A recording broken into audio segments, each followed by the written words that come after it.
The internet connects people in ways many of us never dreamed possible. But is it enough to let folks mingle and assume it'll work out nicely?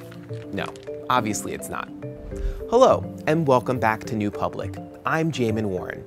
In this video, we're talking about the Connect building block, which has 4 signals or measurable qualities that contribute to feelings of connection with others online.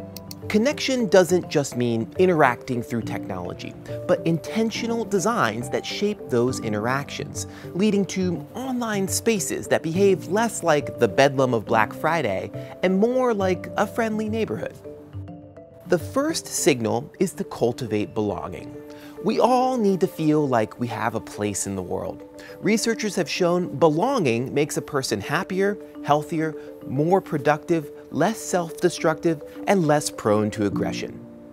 Dr. Karen Hall goes so far as to classify human belonging as an essential need, just like the need for food and shelter. The desire to belong extends beyond our social circles. A recent study conducted by BetterUp found that high levels of belonging at work can result in a 56% increase in job performance and a 50% decrease in turnover. But the search for belonging can cut both ways.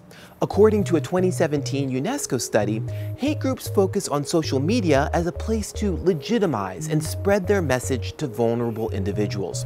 Hate groups offer promises of inclusion and turn that sense of belonging to a sense of superiority over others. Hannah Arendt might have characterized toxic online groups as a form of organized loneliness. So what's the best way to discourage someone from joining an unhealthy community online? By creating invitations to more healthy communities where people can feel like they belong. This is why it's important for online platforms to help build bridges between groups. Building bridges is an antidote to othering. According to John A. Powell, the director of the Othering and Belonging Institute at UC Berkeley, othering is a process whereby the marginality of some group, often distinguished by characteristics like gender or race, is reinforced. Those who are othered aren't us, they're someone else. Othering is often the result of homophily, people's tendency to seek company like them, a tendency that's sometimes hard to break. So, how do you build bridges? Maybe just talk to folks about sports. Communication professors Magdalena Wojciechak and Diana Mutz found that people in online groups about non-political topics are more frequently exposed to partisan views with which they don't agree. Once bonds are formed over non-political topics like sports, it can be easier to approach more challenging topics. What about sports facilitates connection? Maybe it's because an interest in sports provides a sense of camaraderie and fairness, which brackets disagreement. It represents both structure and common ground. Which gets us to the third signal in this building block. Platforms need to strengthen local ties. Let's take a look at Chicago. The South Side's dangerous reputation precedes it, but it isn't the whole story. What accounts for the difference between Washington Park, 275% above the national crime rate, and Ashburn, 31% below it, though they are both South Side neighborhoods? Sociologist Robert J. Sampson says the difference shouldn't be directly attributed to a neighborhood's racial composition or socioeconomic status, but rather its collective efficacy.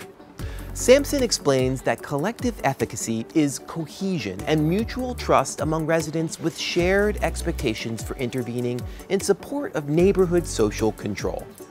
Basically, in well-functioning neighborhoods, people have expectations and are involved together in its operation. That's something anyone can do for their community. You just have to get organized and do it. But of course, the community can only do so much before they need help from the folks in charge. Here's our last Connect signal. Platforms should make power accessible. One of our interviewees, Andrew, talked about the fact you can tweet the president right now and tell him what you're thinking regardless of whether he responds or not. It may feel like shouting into the void, but that connection can be meaningful. Maybe you tweet and nothing comes of it. Maybe you roast British Airways on Twitter for losing your luggage and it turns up. Or maybe it's something much, much bigger. Me Too and the Arab Spring are two instances of many where online organizing led to powerful, real-world change.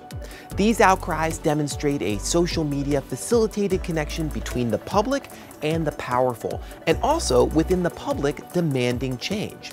The challenge for platforms is lifting up legitimate shared dreams and concerns and making sure that people who have them are safe, while stemming the tide of bad actors trying to take over the conversation. When people feel they belong and are connected, they behave better and work harder to protect those spaces. Join us in our next episode about the Understand building block.